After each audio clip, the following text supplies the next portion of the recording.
Hello friends, आप सभी का स्वागत है आपके अपने चैनल श्योर शॉर्ट मैथ में।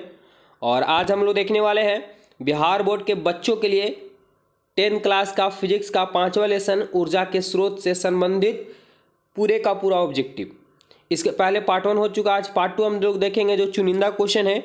अगर ये आप पूरा वीडियो देख लेते हैं तो पक्का वादा करते हैं कि यहाँ से 1 नंबर भी आपको एग्जाम में नहीं छूटने वाला है, क्योंकि चुनिंदा क्वेश्चन जितने भी टॉप बनते हैं वो टोटल हम छाट के यहाँ लेके आए हैं और आप लोग को लगातार जो है चैप्टर बाय चैप्टर क्लियर करवा रहे हैं। तो आप लोग के लिए सुनहरा अवसर है, हमारे चैनल से बस जुड़िए, ऑब्जेक्टिव पूरी अच्छी तरीके से क्लियर हो रहा है। तो आज आप लोग आंसर पता फटाफट से कमेंट करेंगे, नहीं पता याद करते चलेंगे क्योंकि बेहद ही सभी खास है, याद कर लीजिएगा। सवाल है पहला, इसके पहले पार्ट 1 हो चुका है कि नाभिकीय ऊर्जा प्राप्त करने हेतु आवश्यक है। नाभिकीय ऊर्जा प्राप्त करने के लिए आवश्यक है यानी अनिवार्य है तो क्या है?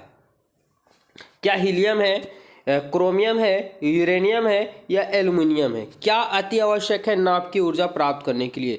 नाभिकीय ऊर्जा जो होती है बहुत ही विशाल ऊर्जा होती है। ये परमाणु जब परीक्षण होता है उस समय इसका प्रयोग किया जाता है। तो इसके लिए जो होता है यूरेनियम का प्रयोग किया जाता है। किसका? यूरेनियम का प्रयोग किया जाता है। और आप लोगों को पता होगा कि यूरेनियम, ठीक है, यूरेनियम जो होता है 238 जो होता है, एक परमाणु विखंडित होता है तो 913 मेगावाट बिजली उत्पन्न यानी ऊष्मा उत्पन्न होती है। इतना हाई होता है इसका। अगला सवाल है, क्वेश्चन क्या दिया हुआ है? प्रकृति में, ध्यान समझेंगे, प्रकृति में पृथ्वी पर ऊर्जा का मुख्य स्रोत है। प्रकृति में पृथ्वी पर ऊर्जा का मुख्य स्रोत है।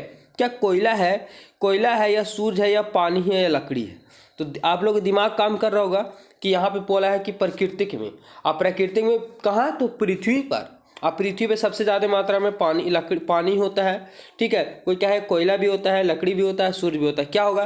तो यहाँ पूछा है कि पृथ्वी पर प्रकृति में पृथ्वी पर ऊर्जा का जो स्रोत होता है वो सूर्य होता है। भले सूर्य आकाश में रहता है लेकिन उसकी रोशनी कहाँ आता है? तो पृथ्वी पर आता है, जो एक ऊर्जा का विशाल स्वरूप होता है। ऑप्शन बी करेक्ट आंसर हो जाएगा, ठीक है। चलिए आगे बढ़ते हैं। अगला सवाल क्या दिया हुआ है कि जल विद्युत संयंत्र किस ऊर्जा को विद्युत ऊर्जा में रूपांतरित करता? बेहद ही खास क्वेश्चन है।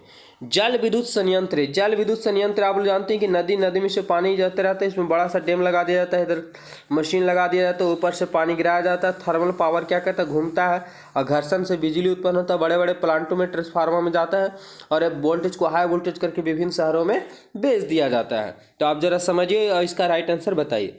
जल विद्युत संयंत्र किस ऊर्जा को विद्युत ऊर्जा में रूपांतरित करता है? क्या तापीय ऊर्जा में करता है? नहीं।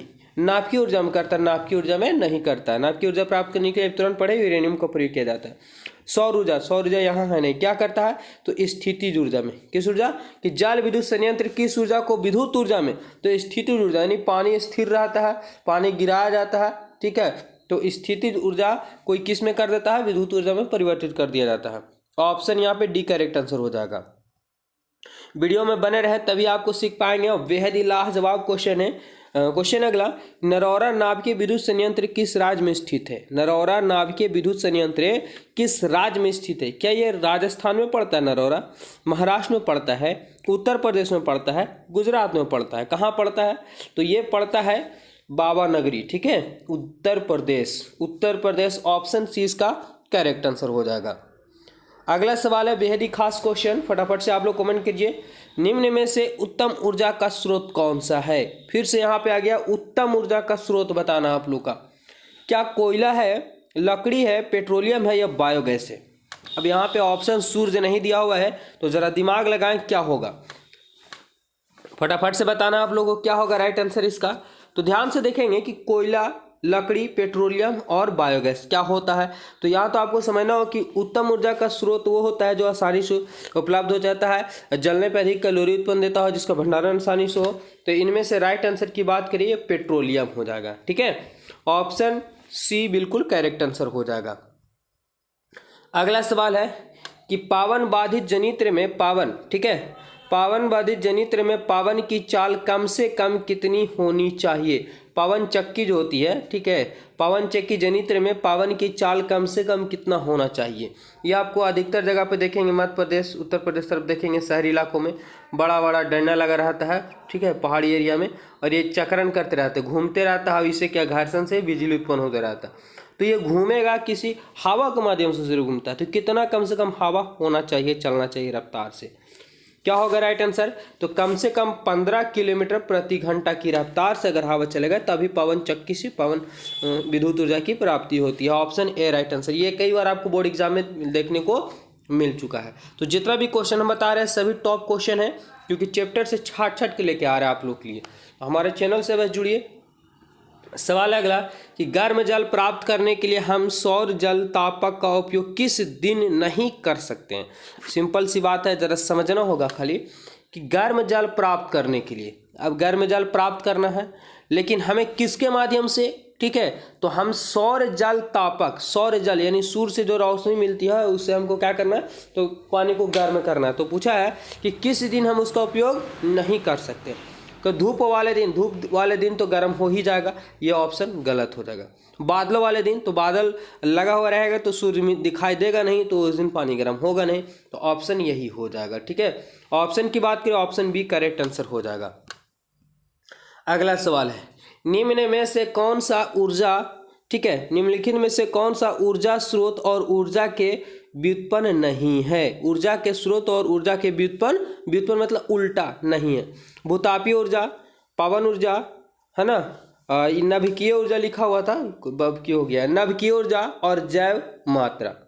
क्या होगा राइट आंसर? तो ध्यान देंगे, ऊर्जा का स्रोत और ऊर्जा का व्युत्पन्न नहीं होता है तो भूतापीय ऊर्जा, ठीक है, क्या होता है? भूतापीय ऊर्जा। ऑप्शन ए राइट आंसर इसका हो जाएगा।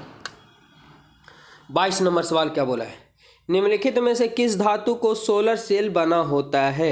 निम्नलिखित में से किस धातु से सोलर सेल बना होता है? क्या जस्ता रहता है, सोना रहता है, प्लेटिनियम रहता है या सिलिकॉन रहता है? क्या होगा राइट आंसर? 22 नंबर सवाल का आंसर। तो ध्यान देंगे, निम्नलिखित में किस धातु सोलर सेल जो बनाता है ये सिलिकॉन होता है, और सिलिकॉन एक प्रकार का क्या होता है, तो अर्धचालक होता है, सेमीकंडक्टर होता है। तो ऑप्शन की बात करें, ऑप्शन यहाँ पे डी करेक्ट आंसर हो जाएगा। अगला सवाल है, सौर सेल और सौर ऊर्जा को रूपांतरित करते हैं। सिंपल सी क्वेश्चन है कि सौर सेल जो है तो सौर ऊर्जा को किस में बदलता है, ठीक है, किस में बदलता है, तो किस में बदलता है फटाफट से बताइए, आप लोग कमेंट कीजिए किस में बदलेगा।